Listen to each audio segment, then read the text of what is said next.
অবশেষে এসে পৌঁছালাম সেই মন্দিরের সামনে। জগন্নাথ দেবের সেই মন্দির খুঁজে পেয়েছি।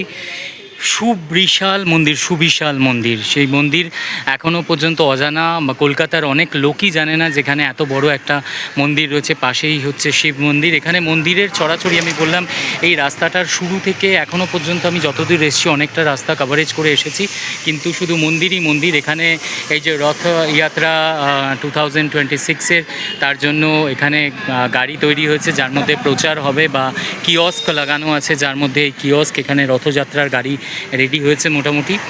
কিয়স্ক, এখান থেকে এই গাড়ি চলবে। আমি দেখিয়ে দিই গাড়িটা। এই কিয়স্ক রেডি হচ্ছে, এটা আগে যাবে মনে হয়। তারপরে এখানে রথ নির্মাণের কাজ চলছে রীতিমতো। আর এই হচ্ছে সেই মন্দির, যদিও মন্দির এখনও খোলা নেই। আমি একজন লোকের সাথে কথা বললাম যিনি মন্দির কমিটির সঙ্গে যুক্ত আছেন বহু বছর ধরে। তিনি জানালেন যে এই মন্দিরটা আজকের নয়, এই মন্দির ব্রিটিশদের সময়কার নাকি মন্দির। এই মন্দির তখন জরাজীর্ণ হালে ছিল। 2001 থেকে ওনারা সমস্ত এটাকে রিনোভেশন করে আজকে মন্দির, বিশাল বড় মন্দির। মন্দিরের দরজা দেখলেই বুঝতে পারবেন। আমি দরজার পাশে একবার দেখানোর চেষ্টা করব। মানে মন্দির দেখলেই বোঝা যায় ভেতরে কি আছে, সেটা মন্দির যখন খুলবে তখনই আমি দেখাতে পারবো। তার জন্য ওয়েট করতে হবে 4টে পর্যন্ত। দুপাশে এই যে মন্দিরের দুপাশে দুজন দ্বার পাহারায়, যিনি যেরকম পুরীতে আছে আমি শুনেছি সেরকম এখানেও আছেন দ্বার পাহারাতে। আর আমি দেখাবো একবার যে জগন্নাথ দেবের রথ কীরকমভাবে তৈরি হচ্ছে। এখানেতে রীতিমতো রথ তৈরির কাজ চলছে, রং করা হচ্ছে একদম, কারণ 2 দিন আর হাতে আছে, তাই জন্য তৎপরতার মধ্যেই কাজ চলছে জগন্নাথ দেবের রথের। এই রথ এখান থেকে অ্যাকচুয়ালি খিদিরপুর হয়েই বেরোবে, কিন্তু যাবে প্রথম দিনকে, সোজা রথের দিনকে যাবে সার্দান অ্যাভিনিউ, আর এটা উল্টো রথের দিনকে আবার যাবে গড়িয়াহাট। মানে গড়িয়াহাটের বাবু বাজার, ওখান থেকে পুরো গড়িয়াহাট কমপ্লিট করে তারপরে এই রথ ফিরে আসেন। এটা খিদিরপুরের এখান দিয়ে বেরোন, কিন্তু সেদিনকে উল্টো রথের দিনকে গড়িয়াহাট কভার করেন, যেরকম শুনলাম। আমি মন্দির কর্তৃপক্ষর মধ্যে একজন ছিলেন যার থেকে এইমাত্র শুনলাম কথাবার্তা।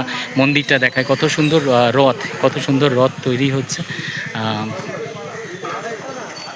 আচ্ছা, এখনকার রথ যেহেতু ঘোড়ায় হাতিতে টানে না, রথ এরকম, এটা হচ্ছে গাড়ির ওপরেই রথ তৈরি করা, যাতে কোনো প্রবলেম না হয় জগন্নাথ দেবেরও আর মানুষের, সাধারণ মানুষের। তবে দড়ি তো অবশ্যই লাগানো থাকবে, লোক সেই দড়ি ছুঁতে চান, কিন্তু এটা স্বয়ংক্রিয় গাড়ি। যে গাড়িগুলো মানে নর্মাল আমরা যে গাড়ি চালাই সেই গাড়ির ওপরেতেই এটা, চেসিস তো গাড়িরই, টায়ার আছে, গাড়ির ওপরেই তৈরি করা হচ্ছে জগন্নাথ দেবের এই রথ।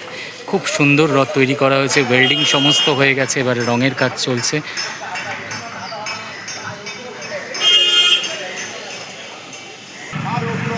ওয়েট করছি 4টের সময় মন্দির খুলবে, তারপরে মন্দিরে দর্শন করাবো জগন্নাথ দেবের।